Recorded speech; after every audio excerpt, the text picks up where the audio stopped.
আহা, গান তো ইতিমধ্যেই ভাইরাল শ্রেয়া ঘোষাল পাপানের কণ্ঠে। ভীষণ সুন্দর একটি গান এবং মানে হয় না যে কিছু গান আমরা শান্ত পরিবেশে শুনলে মনটাকেও যেন একটা শান্ত করে দেয়, অনেক কেওয়াজের মধ্যেও একটা মনটাকে একটা শান্ত করে দেয়, ওরকমই একটা গান। এবং আমরা মানে ভীষণ আমার তো ভীষণ মানে সৌভাগ্য যে যারা আমার কো অ্যাক্টর ছিলেন তাদের পাশাপাশি আমি খুব ভালো মানে আমার সিঙ্গারদেরও পেয়েছি যারা এত ভারতবর্ষের নাম রোশন করছেন। এবং শ্রেয়া দির গলার সুরে আমি হ্যাঁ একদম, তো ওটা আমার কাছে অনেক বড় পাওয়া।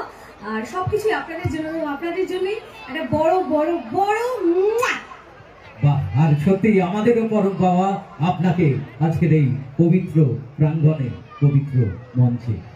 আচ্ছা মিঠাই, প্রধানের পর এলো কাল রাত্রির অভিজ্ঞতা কেমন? কাল রাত্রির অভিজ্ঞতা খুব ভালো। আমি সিরিয়াল, তারপর সিনেমা, তারপর ওটিটিতে ডেবিউ করলাম। তো আমাদের প্যাটার্ন গুলো আলাদা আলাদা হয়, কিন্তু গল্পগুলো এত ভালো, বা আমি হয়তো সেই গল্পগুলো পেয়েছি কাজ করার সুযোগ। তো কাল রাত্রির অভিজ্ঞতা খুব ভালো এবং ডিরেক্টরও ভীষণ ভালো। আচ্ছা, এর মধ্যে বলে রাখি, কাল রাত্রি যারা দেখেছো, যাদের ভালো লেগেছে তাদেরকে বলবো 2 আসছে খুব তাড়াতাড়ি। আমাদের শুট শেষ হয়েছে, আর শুটের পর আমাদের ডাবিংটা জাস্ট কমপ্লিট হবে এই মাসে, এবং খুব তাড়াতাড়ি কাল রাত্রি হইচই প্ল্যাটফর্মে আবার রিলিজ করবে। এবং তোমরা যারা পছন্দ করেছো কাল রাত্রি 1, তাদেরকে বলবো দিল থামকে बैठो जी, बहुत कुछ देखने को बाकी है।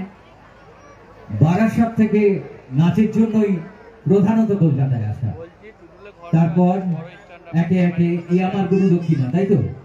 হ্যাঁ, তখন আমি বেশ ছোট, মানে তখন ইচ্ছে হতো একটু টাইম পাসের করে নিলাম একটা কাজ, একটা দুটো কাজ। তারপর আস্তে আস্তে ভালোবাসাটা তৈরি হয়ে গেছে, তারপর মানুষের ভালোবাসা আজকে এখানে। বাহ, অভিনয়ের প্রতি ভালোবাসা আর মানুষের ভালোবাসা যেখানে মিলেমিশে একাকার হয়ে যায়, সেখানেই তো পাই আমরা একজন সফল পারফর্মারকে।